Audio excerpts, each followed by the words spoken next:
एक कहानी, एक किरण। श्रद्धा।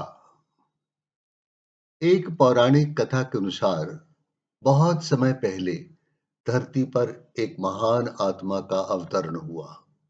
अपने सतत प्रयास, मनन और चिंतन से उन्होंने अपनी आत्मा को पूर्णतया पवित्र करके भगवान के चरणों में समर्पित कर दिया। पूरा समय तपस्या, ज्ञान यज्ञ, प्रभु भक्ति और परोपकार में लगा दे। धीरे धीरे उनके ओज और उदाहरण से धरती पर लोग तामसिक वृत्तियों को छोड़कर सात्विक होने लगे। तामसिक और सात्विक वृत्तियों का अनुपात बिगड़ने से शैतान को अपना साम्राज्य खंडित होने का भय सताने लगा।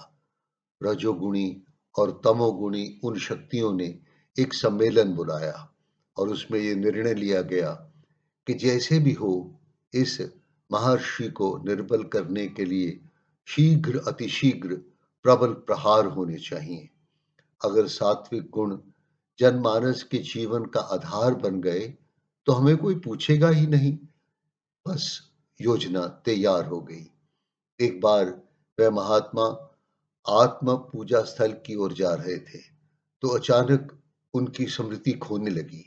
उन्हें पूजा स्थल का मार्ग भूल गया। आकाश पर बादल छाने लगे, घटाटोप अंधेरा हो गया, बिजली कड़कने लगी। महान आत्मा ने अपना ध्यान केंद्रित करके प्रभु स्मरण करने का प्रयास किया तो मंत्र लुप्त हो गए। स्मृति को चेतन करने के लिए प्रभु के नाम का जय घोष करना चाहा तो होठों पर आकर वाणी को ध्वनि न मिली। ज्ञान और शास्त्र सब खो गए। महान आत्मा को आश्चर्य हुआ और साथ में आभास भी कि शैतान ने अपना आधिपत्य फिर से स्थापित करने के लिए हमला कर दिया है। उन्होंने अपने शिष्य से कहा, शैतान के आक्रमण के वेग से मेरी सब प्रक्रियाएं खो गई हैं। तू कुछ कर। रोज हमने इकट्ठे बैठकर यज्ञ किए हैं, मंत्र गाए हैं, प्रार्थनाएं की हैं। उनमें से कुछ बोल, शायद मेरे जीवन का आधार और स्मृति लौट आए। शिष्य ने कहा, मैंने आपके मंत्र और प्रार्थनाएं महज सुनी ही थी, जीवन में उतारी कभी नहीं। मेरा सतही ज्ञान क्या करेगा जो मेरी बुद्धि का प्रतिबिंब मात्र है। मैं भी सब कुछ भूल गया हूं, मैं भी घबरा गया हूं। महान आत्मा ने फिर पूछा, तुम्हें कुछ तो याद होगा। शिष्य ने कहा, कुछ भी याद नहीं, केवल क, ख और घ। महान आत्मा ने कहा, इससे पहले कि वह भी भूल जाए, बैठ और जोर जोर से क, ख, ग का पाठ शुरू कर। मैं तुम्हारे पीछे बोलूंगा। शिष्य ने आज्ञा मानी। दोनों बैठ गए और क, ख, ग का पाठ करने लगे। धीरे धीरे क, ख, ग में लय आने लगा, स्वर संगीतमय होने लगे, ध्वनि का विस्तार होने लगा और फिर अचानक तेज हवा का झोंका आया। बादल बिखर गए, प्रकाश हो गया, पूजा स्थल सामने दिखाई देने लगा। महान आत्मा क, ख, ग के पाठ में ऐसे तल्लीन हो गया जैसे समाधिस्थ हो। फूलों की वर्षा होने लगी। सब शास्त्र और ज्ञान लौट आए।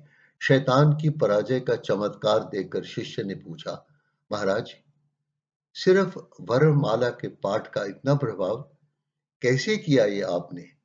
महान आत्मा ने कहा, अभी शास्त्रों में जो सब कुछ है वो वर्णमाला से ज्यादा कुछ भी नहीं।